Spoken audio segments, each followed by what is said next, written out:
श्री कृष्ण गोविंद हरे मुरारी, हे नाथ नारायण वासुदेव। श्री कृष्ण गोविंद हरे मुरारी, हे नाथ नारायण वासुदेव। ओम नमो भगवते वासुदेवाय। ओम नमो भगवते वासुदेवाय।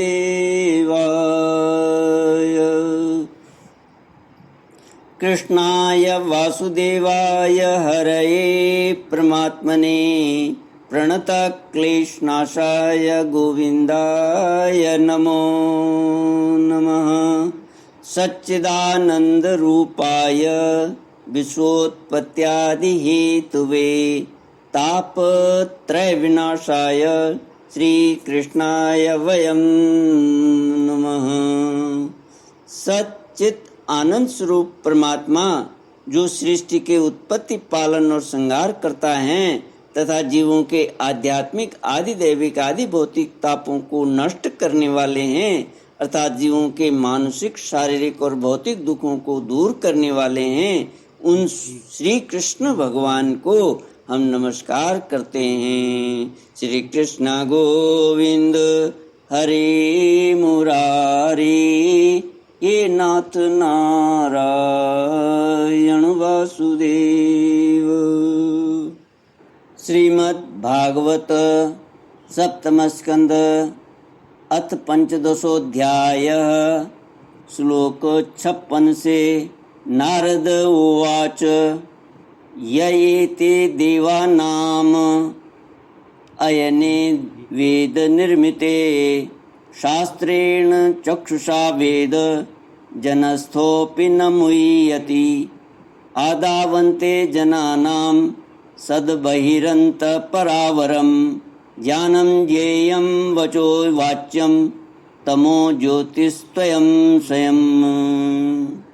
श्री कृष्ण गोविंद हरे मुरारे, हे नाथ नारायण वासुदेव।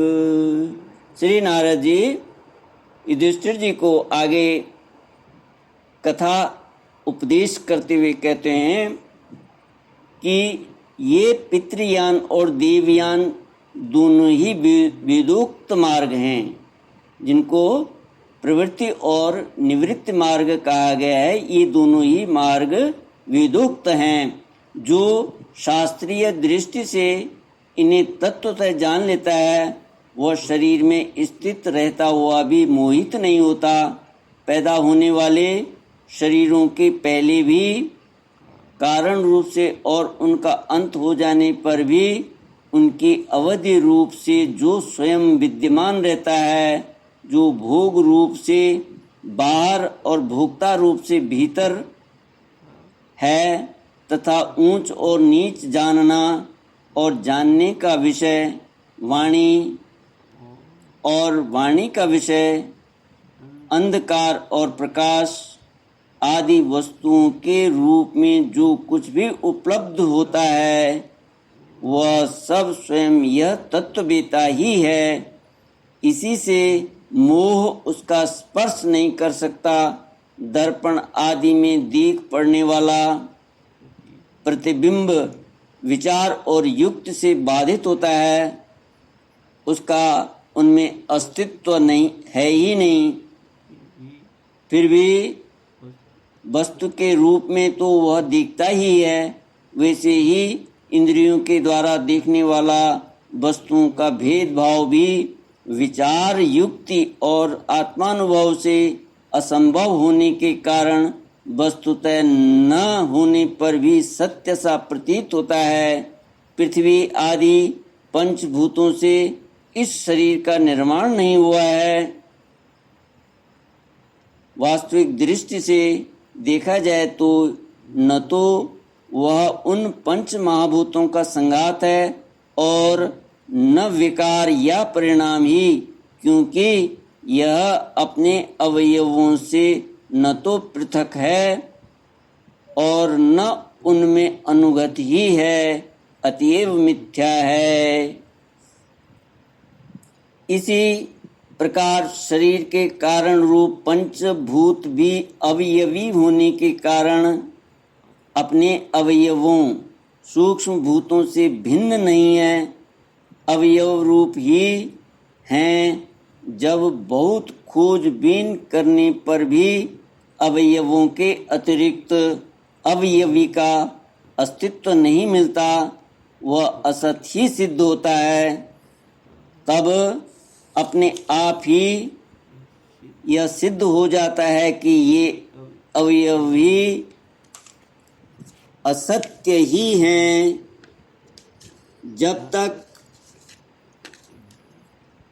अज्ञान के कारण एक ही परम तत्व में अनेक वस्तुओं के भेद मालूम पड़ते रहते हैं, तब तक यह भ्रम भी रह सकता है कि जो वस्तुएं पहले थीं वे अब भी हैं, और स्वप्न में भी जिस प्रकार जागृत स्वप्न आदि अवस्थाओं के अलग अलग अनुभव होते ही हैं, तथा उनमें भी विधि निषेध के शास्त्र रहते हैं, वैसे ही जब तक इन भिन्नताओं के अस्तित्व का मोह बना हुआ है, तब तक यहाँ भी विधि निषेध के शास्त्र हैं ही।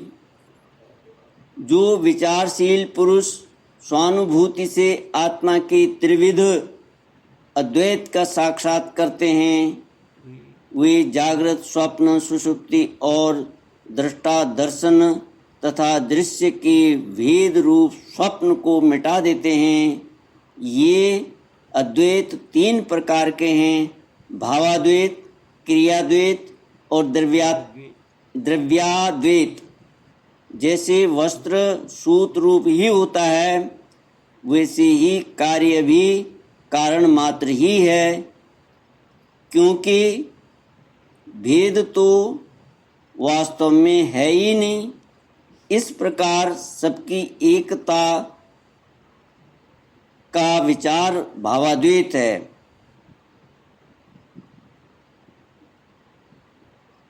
भेद तो वास्तव में है ही नहीं, इस प्रकार सबकी एकता का विचार भावाद्वैत है। भावाद्वैत माने भाव का अद्वैत है, एक अद्वैत है। युधिष्ठिर, मन वाणी और शरीर से होने वाले सब कर्म स्वयं पर ब्रह्म परमात्मा में ही हो रहे हैं, उसी में अध्यस्त हैं। इस भाव से समस्त कर्मों को समर्पित कर देना क्रियाद्वैत है।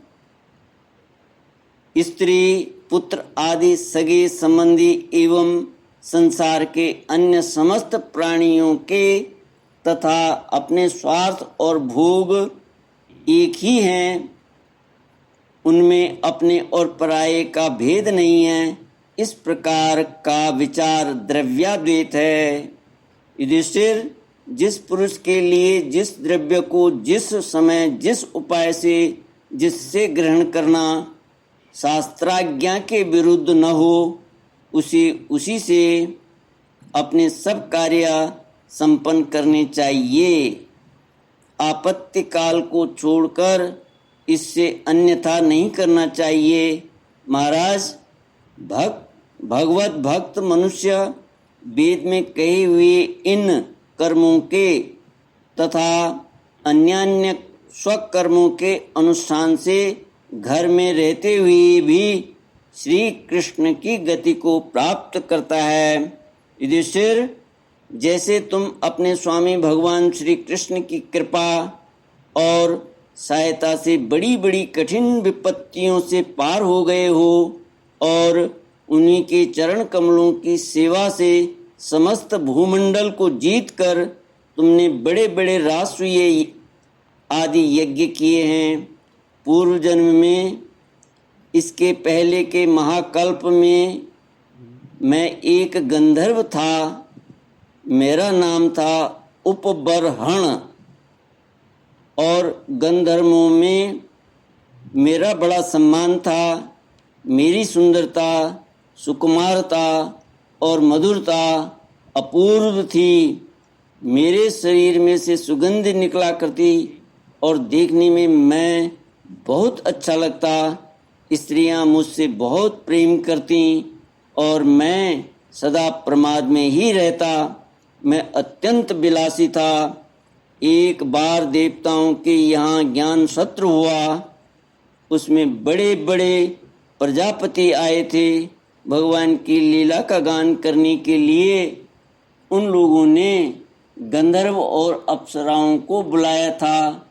मैं जानता था कि वह संतों का समाज है और वहाँ भगवान की लीला का ही गान होता है। फिर भी मैं स्त्रियों के साथ लौकिक गीतों का गान करता हुआ उन्मत्त की तरह वहाँ जा पहुँचा। देवताओं ने देखा कि यह तो हम लोगों का अनादर कर रहा है। उन्होंने अपनी शक्ति से मुझे शाप दे दिया कि तुमने हम लोगों की अवहेलना की है, इसलिए तुम्हारी सारी सौंदर्य संपत्ति नष्ट हो जाए और तुम शीघ्र ही शूद्र हो जाओ। उनके शाप से मैं दासी का पुत्र हुआ, किंतु उस शूद्र जीवन में किए हुए महात्माओं के सत्संग और सेवा शुश्रूषा के प्रभाव से मैं दूसरे जन्म में ब्रह्मा जी का पुत्र हुआ। संतों की अवहेलना और सेवा का यह मेरा प्रत्यक्ष अनुभव है। संत सेवा से ही भगवान प्रसन्न होते हैं। मैंने तुम्हें गृहस्थों का पापनाशक धर्म बतला दिया। इस धर्म के आचरण से गृहस्थ भी अनायासी सन्यासियों को मिलने वाला परम पद प्राप्त कर लेता है। श्री कृष्ण गोविंद हरि मुरारी, हे नाथ नारायण वासुदेव। युधिष्ठिर, इस मनुष्य लोक में तुम लोगों के भाग्य अत्यंत प्रशंसनीय हैं, क्योंकि तुम्हारे घर में साक्षात परब्रह्म परमात्मा मनुष्य का रूप धारण करके गुप्त रूप से निवास करते हैं। इसी से सारे संसार को पवित्र कर देने वाले ऋषि मुनि बार बार उनका दर्शन करने के लिए चारों ओर से तुम्हारे पास आया करते हैं। बड़े बड़े महान पुरुष निरंतर जिनको ढूंढते रहते हैं, वे माया के लेश से रहित परम शांत परमानंद अनुभव स्वरूप पर ब्रह्म परमात्मा हैं। वे ही तुम्हारे प्रिय हितैषी ममेरे भाई, पूज्य आज्ञाकारी गुरु और स्वयं आत्मा श्री कृष्ण हैं। शंकर ब्रह्मा आदि भी अपनी सारी बुद्धि लगाकर वे यह हैं, इस रूप में उनका वर्णन नहीं कर सके। फिर हम तो कर ही कैसे सकते हैं। हम मौन, भक्ति और संयम के द्वारा ही उनकी पूजा करते हैं। कृपया हमारी यह पूजा स्वीकार करके भक्त वत्सल भगवान हम पर प्रसन्न हों। श्री सुखदेव जी कहते हैं, परीक्षित, देव ऋषि नारद का यह प्रवचन सुनकर राजा युधिष्ठिर को अत्यंत आनंद हुआ। उन्होंने प्रेम विह्वल होकर देव ऋषि नारद और भगवान श्री कृष्ण की पूजा की। देव ऋषि नारद भगवान श्री कृष्ण और राजा युधिष्ठिर से विदा लेकर और उनके द्वारा सत्कार पाकर चले गए। भगवान श्री कृष्ण ही पर ब्रह्म हैं, यह सुनकर युधिष्ठिर के आश्चर्य की सीमा न रही। परीक्षित, इस प्रकार मैंने तुम्हें दक्ष पुत्रियों के वंशों का अलग अलग वर्णन सुनाया। उन्हीं के वंश में देवता, असुर, मनुष्य आदि और संपूर्ण चराचर की सृष्टि हुई। श्री कृष्ण गोविंद हरि मुरारी, हे नाथ नारायण वासुदेव। इति श्रीमद्भागवते महापुराणे वैयासिक्याम् अष्टादशु सहस्र्यां पारमहंस्यां संहितायां सप्तमस्कन्धे प्रहरादानुचरिते युधिष्ठिर नारद संवादे सदाचार निर्णयो नाम पंचदशोऽध्यायः। इति सप्तमस्कन्धः समाप्तः। हरिः ओम तत्सत्। ओम पूर्णमदः पूर्णमिदं पूर्णात् पूर्णमुदच्यते पूर्णस्य पूर्णमादाय पूर्णमेवावशिष्यते।